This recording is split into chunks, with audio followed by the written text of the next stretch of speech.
Un homme rentre à la maison avec sa petite amie et il dit qu'il a une surprise. Elle s'excite à propos de la maison de l'homme, mais quand elle voit la femme de chambre, elle demande qui était cette personne. L'homme dit que cette personne était sa femme de ménage et qu'elle y travaillait depuis longtemps.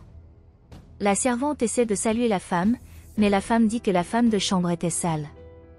La femme de ménage dit qu'elle a travaillé toute la journée et qu'elle est peut-être un peu sale.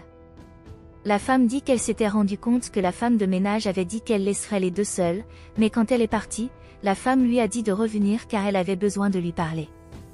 La femme de ménage a demandé à la femme de quoi elle avait besoin de parler et la femme a dit qu'elle n'aimait pas être traitée de cette façon par les employés et qu'elle devrait être plus respectueuse. La femme de chambre s'excuse auprès de la femme et dit que cela ne se reproduira plus jamais. L'homme dit que la femme de chambre était une personne formidable et qu'elle travaillait avec eux depuis longtemps.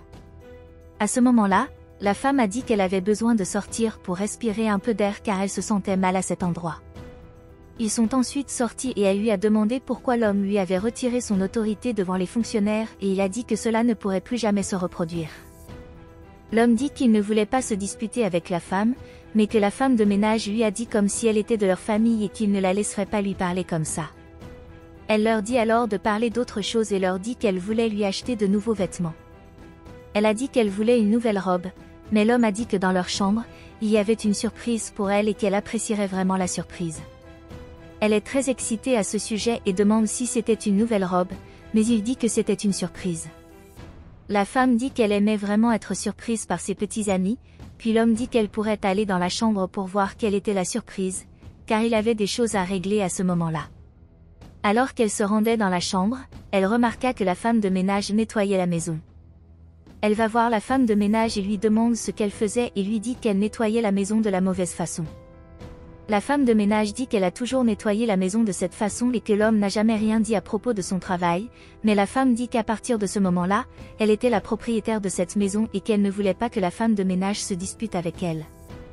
Elle dit ensuite à la femme de chambre qu'elle voulait qu'elle fasse certaines choses, comme nettoyer à nouveau toute la pièce, déplacer les meubles, mais la femme de chambre dit qu'elle a juste pris les ordres de son patron. La femme dit alors qu'elle n'a pas compris, parce qu'elle était la patronne à ce moment-là. La servante essaie de dire quelque chose à la femme, mais la femme lui dit de ne pas se disputer avec elle. Elle a dit que si la femme de ménage ne voulait pas faire ce qu'elle lui disait de faire, elle serait bientôt renvoyée. Elle dit qu'elle avait besoin que la femme de ménage comprenne que c'était elle qui était responsable de cette maison, à partir de ce moment-là, c'était elle qui était responsable. La femme de chambre dit qu'elle ferait ce que la femme lui avait demandé et la femme dit qu'elle était déjà en colère contre la voix de la servante et s'en va. Elle se rend ensuite dans la chambre et remarque qu'il y avait une boîte sur le lit, ce qui la rend très excitée. Elle dit que l'homme était très romantique et commence à ouvrir la boîte pour le fils à l'intérieur. Elle se rend compte que les vêtements qui s'y trouvaient n'étaient pas chers et elle ne comprend pas ce qui se passait. Elle voit que les vêtements qui étaient dans cette boîte n'étaient pas chers et qu'elle ne porterait jamais ce genre de vêtements. Elle dit ensuite qu'elle espérait que les cadeaux que sa belle-mère lui ferait seraient beaucoup plus élégants car elle était très riche. Elle dit que l'homme était insuffisant à ce sujet et qu'elle espérait qu'il s'améliorerait beaucoup. À ce moment-là, la femme de chambre entrait dans la pièce, mais elle se rend compte que la femme se parlait à elle-même. La femme disait que pour pouvoir tolérer l'homme, qui était une personne ennuyeuse, il devait être très riche. La femme de ménage commence alors à enregistrer ce que la femme disait et la femme a dit qu'elle voulait être millionnaire car elle était à côté de l'homme maintenant. Elle regarde l'un des verres qui se trouvait à l'intérieur de la boîte et dit que, même si ce n'est pas un verre très cher, elle le porterait. Elle dit que l'homme s'est trompé en pensant qu'elle l'aimait, car il serait déçu de se rendre compte que ce qu'elle aimait vraiment, c'était l'argent. Plus tard, elle va voir la femme de ménage et lui dit qu'elle avait besoin d'elle pour lui préparer une tasse de café. La servante demande alors à la femme si elle aimerait qu'elle lui prépare quelque chose d'autre, comme un morceau de gâteau ou quelque chose de similaire, mais la femme dit qu'elle ne mangerait jamais un morceau de gâteau, car c'est aussi un aliment pour les pauvres. La femme de ménage a alors demandé s'il y avait quelque chose qu'elle pouvait faire, mais la femme a dit qu'elle ne pouvait rien faire pour l'aider. Elle a dit qu'elle aimait les choses très chères et que la femme de chambre ne saurait pas ce que c'était, mais la femme de chambre dit qu'elle savait beaucoup de choses. Elle a ensuite demandé pourquoi la femme la traitait de cette façon, mais la femme a dit qu'elle traitait simplement la femme de ménage comme elle méritait d'être traitée. Elle dit que maintenant qu'elle était à la tête de cette maison, elle avait besoin d'être respectée et qu'elle ne voulait pas qu'on lui manque de respect. Elle dit ensuite que si la femme de chambre prenait trop de temps pour préparer son café, elle retournerait à la cuisine et la femme de ménage n'aimerait pas ça. Alors qu'elle s'en va, la femme de chambre commence à se demander pourquoi l'homme voudrait épouser une si mauvaise personne. Elle a dit qu'elle avait besoin de lui parler, mais qu'elle ne savait pas s'il la croirait. Elle dit que l'homme ne méritait pas d'être à côté d'une personne aussi mauvaise que la femme et se met à pleurer parce qu'elle ne peut pas l'aider. Elle tend alors une tasse de café à la femme, mais celle-ci dit que le café était froid. Elle dit que la femme de ménage était si incompétente qu'elle ne savait pas comment préparer une tasse de café. La femme de chambre a dit que cela en valait la peine ici, parce qu'elle venait de préparer cette tasse de café. La femme dit alors que puisqu'elle ne l'a pas cru, elle allait faire quelque chose et elle jette donc le café à la femme de chambre. La femme de ménage lui demande alors pourquoi elle est traitée de cette façon et répond qu'elle ne méritait pas d'être traitée de cette façon. La femme lui dit qu'elle ne méritait pas non plus d'y travailler et lui dit de partir car elle était en train d'être licenciée. La femme de ménage dit qu'elle travaillait dans cette maison depuis longtemps et qu'elle ne pouvait pas être renvoyée, mais la femme a dit qu'elle était vieille et qu'elle devait être remplacée par une nouvelle femme de ménage. Quand elle est partie, la femme a dit qu'elle ne pouvait pas croire que l'homme laisserait cette femme travailler là-bas. Plus tard, la femme était assise sur le canapé sans qu'aucun homme ne vienne et finit par lui faire peur. Il lui a dit qu'elle n'avait pas besoin d'être effrayée par sa présence et lui a demandé ce qu'elle faisait.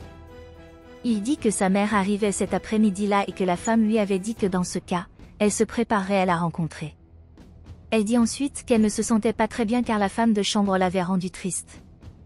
Elle a dit que la femme de chambre n'avait jamais rien fait de ce qu'elle lui avait demandé. Elle a dit que la femme de chambre avait démissionné et qu'elle ne travaillait plus là-bas. L'homme lui demande alors si c'était vraiment vrai, car il ne croyait pas que sa femme de ménage avait démissionné. La femme demande si l'homme disait qu'elle était une menteuse, mais il a dit qu'il n'avait pas dit cela. Elle dit alors que ce n'était plus important, car la femme de chambre était déjà partie et que maintenant tout était fini. L'homme lui dit alors qu'il a besoin de régler certaines affaires et qu'il rentrera tard à la maison. Quand il part, la femme dit qu'elle ne voulait pas rencontrer sa belle-mère. Elle dit que si ce n'était pas pour l'argent que sa belle-mère avait, elle ne voudrait jamais la rencontrer, mais comme elle était très riche, elle ferait en sorte que sa belle-mère tombe amoureuse d'elle. Plus tard, la femme s'approche de l'homme et lui demande s'il aimait la robe qu'elle portait. Il a dit qu'elle était très belle et que si sa mère la voyait, elle l'aimerait beaucoup. La femme lui demande si cela allait vraiment se produire, car elle était très anxieuse de rencontrer la mère de son petit ami. Il lui dit qu'elle n'a pas à s'inquiéter pour cela, car sa mère l'aimerait beaucoup et qu'ils s'entendraient très bien. La femme demande à l'homme si elle s'entendrait vraiment avec sa mère et il dit oui. Il leur dit alors qu'il devait partir pour rencontrer sa mère. Plus tard, ils se rendent chez la mère de l'homme et quand ils y arrivent, elle est ravie de rencontrer sa belle-mère. Quand elle se rend compte que c'était la femme de chambre, elle devient furieuse et lui demande ce qu'elle faisait là. Elle jette son verre à la femme de chambre et lui dit qu'elle n'arrivait pas à croire qu'elle était encore à cet endroit. Elle dit que la femme de ménage devrait comprendre que cet endroit n'était pas pour elle et qu'il devrait retourner nettoyer la maison. L'homme demande alors à la femme pourquoi elle traite la servante de cette façon et elle demande à l'homme pourquoi il défend tant cette servante. Elle dit à l'homme que cette femme n'était qu'une servante et qu'elle devrait être traitée de cette façon, mais l'homme dit qu'il a défendu cette servante parce qu'elle n'était pas sa servante, mais sa mère. La dame dit qu'elle était la vraie mère de l'homme et la femme semble être très surprise par cela. Elle demande comment cela a pu être possible, puisque c'était la femme de chambre. L'homme dit alors à la femme qu'il était follement amoureux d'elle et que pour cette raison, il ne voyait aucun défaut en elle, mais que ses amis disaient toujours qu'elle était une chercheuse d'or et qu'il ne devait pas l'épouser, et il a alors décidé de passer ce test pour voir qui elle était vraiment. Elle dit que la femme avait exagéré les humiliations, mais la femme dit que c'était un gros malentendu. La dame lui demande si elle allait vraiment dire que tout ce qu'elle lui avait fait de mal était un malentendu. L'homme lui demande alors si elle a vraiment maltraité sa mère, mais la femme répond que la dame mentait. La dame dit alors à son fils qu'elle ne mentait pas, mais qu'elle a enregistré ce que la femme lui avait fait pour que son fils puisse le voir, puis lui montre l'enregistrement. Il dit qu'il ne voulait plus voir cet enregistrement et la femme leur demande de se remettre ensemble parce qu'elle ne pourrait pas vivre sans lui. La dame dit que la femme n'aimait pas son fils et qu'elle n'aimait que son argent, mais elle a dit que c'était un mensonge et qu'elle aimait beaucoup l'homme. L'homme dit qu'il ne veut plus en entendre parler et demande à la femme de partir, mais elle dit qu'ils vont se marier et qu'ils peuvent se remettre ensemble. Il dit qu'il ne veut plus jamais revoir la femme et lui demande de partir. Elle a alors dit qu'elle partirait, mais qu'il le regretterait. Quand elle s'en va, la dame s'excuse auprès de son fils d'avoir découvert cette façon, mais il dit qu'il connaissait maintenant toute la vérité.